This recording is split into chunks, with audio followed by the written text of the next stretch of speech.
विपिन के दिमाग में जो आइडिया आया था उस पर उसने सोचा, अगर इन सभी किताबों में सिर्फ गलती लिखा है तो भी शरीर में सिर्फ 108 बिंदु ही होते हैं।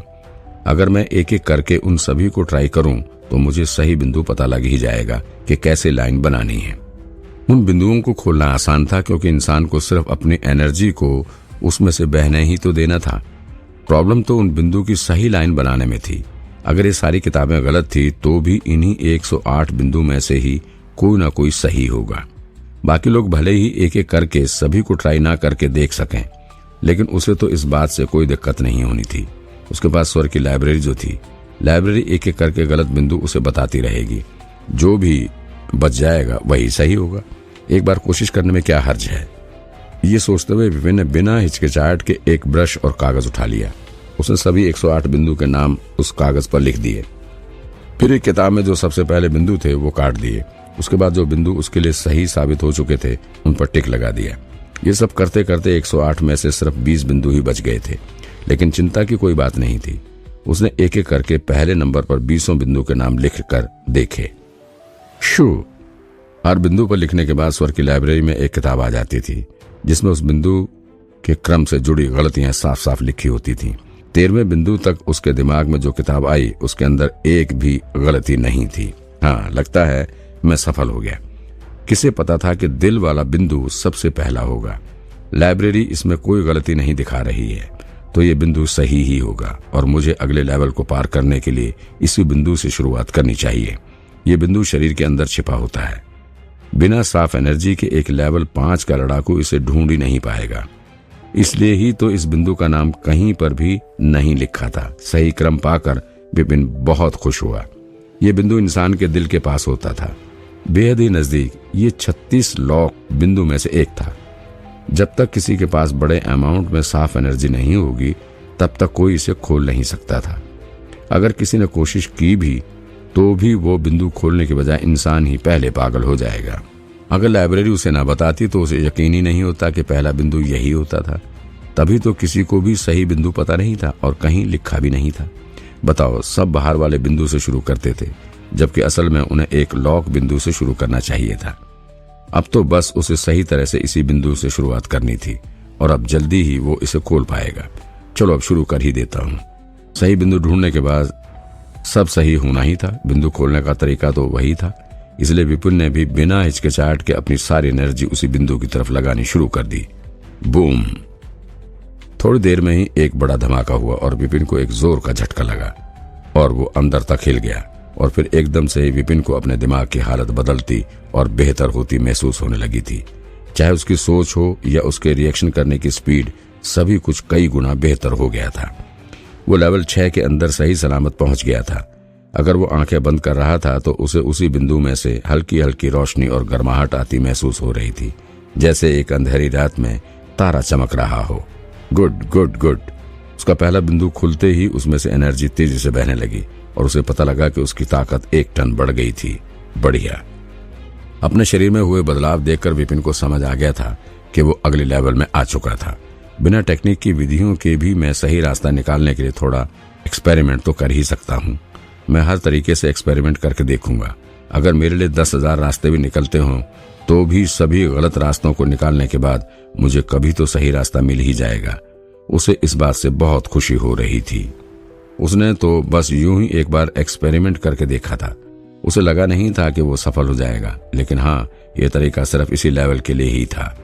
शरीर में सिर्फ 108 बिंदु ही होते थे और सभी अपनी अपनी जगह पर फिक्स होते थे, इसलिए वो एक एक करके सभी को ट्राई कर सकता था। अगर वो ऐसे ही कोई नया तरीका बनाने की कोशिश करता जो बिना सिर पैर का हो तो लाइब्रेरी की मदद के बाद भी वो एक्सपेरिमेंट के चक्कर में खुद को ही मार डालता। असल में विपिन को यह नहीं पता था कि लॉक बिंदु से लोग इतना डरते क्यों थे। ये वाकई में सच ही था कि बिना साफ एनर्जी के कोई इन्हें खोल नहीं सकता था। साफ शब्दों में कहा जाए तो अगर बिंदु सड़क थी तो वो 36 लॉक बिंदु संकरी गलियां। खराब एनर्जी उसके अंदर से पार हो ही नहीं सकती थी। वैसे मिट्टी भरी एनर्जी भले ही उन सड़कों जैसी बड़ी बिंदु से निकल जाए, लेकिन उन्हें इतने छोटे लॉक बिंदु से निकालना नामुमकिन था। ऐसी एनर्जी तो उन लॉक बिंदु को हमेशा के लिए बंद करने के लिए ही काफी थी। अगर कोई जोर लगाकर उन्हें पार कराने की कोशिश करता तो हो सकता था कि उसका बिंदु ही डैमेज हो जाए और फिर उनका शरीर इम्बैलेंस हो जाता और कुछ टाइम बाद उनकी मौत भी हो सकती थी। विपिन ने बिना गलती किए स्वर की ध्यान कला बना ली थी और उसकी एनर्जी भी झरने के पानी जैसे साफ थी, इसलिए इतने छोटे बिंदु से भी उसकी एनर्जी पार हो गई और वो आसानी से इस बिंदु को खोल पाया था। मुझे दूसरे बिंदु को ढूंढना चाहिए, विपिन ने सोचा। पहली बार उसका एक्सपेरिमेंट सफल हो गया था, इसलिए ही विपिन दूसरा बिंदु खोजने लगा था। थोड़ी देर बाद उसका दूसरा बिंदु भी खुल गया। इस लेवल को पार करने के लिए सबसे मुश्किल काम सही क्रम ढूंढना ही था। अगर कोई उसे ढूंढ ले तो इसे पार करना बेहद आसान था। रेनू का घर, अनुराग और रेनू हॉल में बैठकर बात कर रहे थे। मैडम, मुझे विपिन सर के बारे में बताइए और आपकी इस बीमारी के बारे में भी। आपको ये जड़ी बूटी क्यों खानी पड़ रही है? पहले तो वो विपिन को बुरा मानता था, लेकिन अब जब उसने देख लिया था कि विपिन बिना हिचके अपने स्टूडेंट को लाखों की जड़ी बूटी दे सकता था और अपने स्टूडेंट्स के लिए खुद को भी खतरे में डालने से पीछे नहीं हटता था, तो उसे अपनी उस धारणा पर शक हो रहा था। उसके काम झूठे हो सकते थे, लेकिन जिस तरह से वो बात करता था और जिस तरह से वो शांत रहता था, वो किसी महान एक्सपर्ट के जैसा ही लगता था। एक एक्सपर्ट होने का कोई नाटक नहीं कर सकता था, तो फिर ऐसा महान, ज्ञानी और ऊंची सोच वाला इंसान कोई विलेन कैसे हो सकता था? और वो लड़कियों को धोखा देने वाला तो हो ही नहीं सकता था। लगता था उसे ही शुरू से गलतफहमी कुछ हो गई थी। लेकिन रेनू मैडम तो पहले से ही फिट थी, तो फिर उन्हें जड़ी बूटी क्यों खानी पड़ रही थी? वो भी इतनी महंगी जड़ी बूटी। उसे कुछ बातें समझ नहीं आ रही थी, इसलिए उसने रेनू से पूछा था। रेनू ने उसे शुरू से बताना शुरू किया, तब से जब से वो विपिन सर से मिली थी।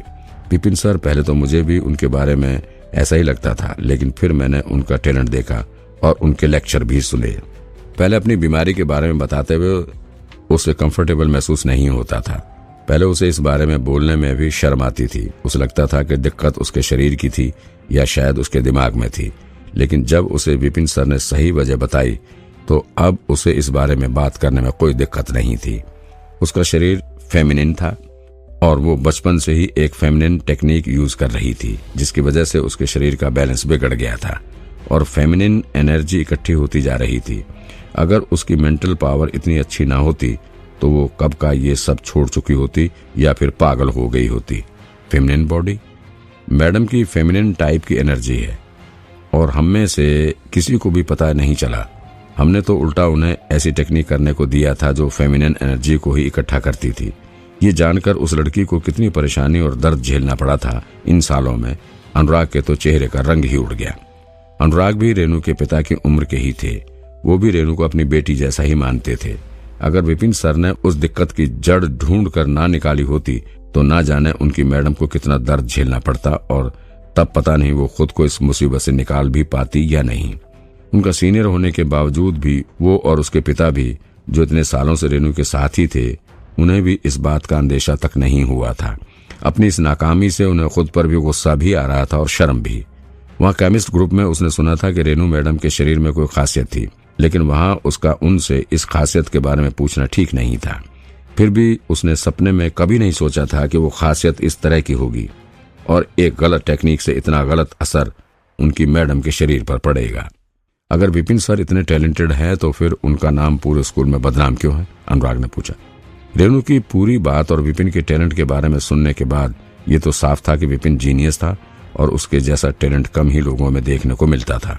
लेकिन अगर वो इतना टैलेंटेड था ही तो उसका नाम और शोहरत तो अब तक दूर दूर तक फैल जानी चाहिए थी। और फिर उसकी पूछताछ में ये सामने क्यों आया कि विपिन को तो टीचर एग्जाम में 0 नंबर मिले थे और वो फेल हो गया था। यहाँ तक कि उसकी वजह से एक स्टूडेंट पागल भी हो गया था। आज रोहन वाले मामले में शिक्षा ब्यूरो में एक इच्छा जांच रखवाई थी और फिर रेनू ने इच्छा जांच वाला किस्सा सुनाना शुरू किया और सभी कुछ अनुराग को बता दिया। क्या मतलब? श्रेष्ठ गोविंद के दबाव की वजह से उनका नाम खराब हुआ था और विपिन सर ने स्कूल के नाम की इज्जत करते हुए उन्हें एक्सपोज नहीं किया और विपिन सर की ताकत अभी से लेवल 6 स्टेज 4 की है। तो ये सब सुनकर ही अनुराग अंदर से कांप गया। अगर उसने ये बात रेनू मैडम के मुंह से ना सुनी होती तो उन्हें इस बात पर कभी यकीन नहीं आता। एक शिक्षा ब्यूरो का हेड इतना बेशर्म कैसे हो सकता था? वही दूसरी ओर विपिन सर कितने नेक थे। उसे सच में विपिन सर के बारे में गलतफहमी ही हो गई थी, न सिर्फ उसे बल्कि हर किसी को।